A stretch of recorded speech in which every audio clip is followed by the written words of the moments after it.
ची काहीच माहिती नव्हती. तेव्हा मला फक्त एक क्युरियोसिटी होती की लडकत अकॅडमी हे नाव ऐकून आहे, इथले रिझल्ट्स माहिती आहे. आणि तेव्हा मनामध्ये एक दोन क्वेश्चन्स होते की just I want to come here, I want to attend this session, मला हे करायचंय. पण एक मोठा क्वेश्चन मार्क माझ्या पुढे उभा राहिला. करायचंय, ओके, क्युरियोसिटी आहे, पण how? The big question was in front.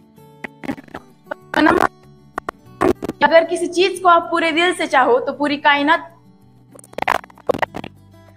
तसंच झालं. आमच्या काही दिवसांनी शिंदे सर आम्हाला या सेशन्स बद्दल माहिती देण्यासाठी. I was very shock.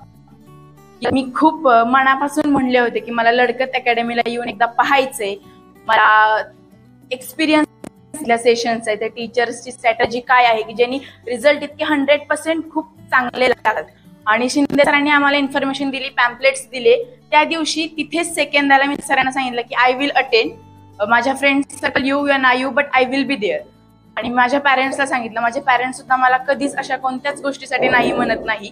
What ever you want to do, our full support is to you. आणि त्यांनी तसंच केलं. मला इथे जसं मी थिंक केलं होतं, जसा मी विचार केला होता त्याच्यापेक्षा पण एकदम ब्रिलियंट सेशन्स झाले. जे एक प्रश्न होता की बाबा हे 2 दिवसांचं सेशन ठेवणार आहे, 2 दिवसामध्ये आमचा पोर्शन कसा कम्प्लीट होईल.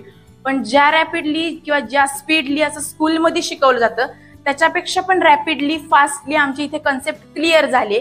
वेगवेगळ्या ट्रिक्समधून जोक्स, बोर नाही होऊन दिलं, अशा वेगवेगळ्या ट्रिक्स, छोटे छोटे टेक्निक्स आम्हाला देऊन डिफिकल्ट सारखे सब्जेक्ट्स आहेत, सायन्स, मॅथ्स, ते सुद्धा आता मला इझी वाटू लागले. जे बोर्डची माझ्या मनामध्ये थोडीशी कुठेतरी भीती होती त्याला I think now I can fight very strongly.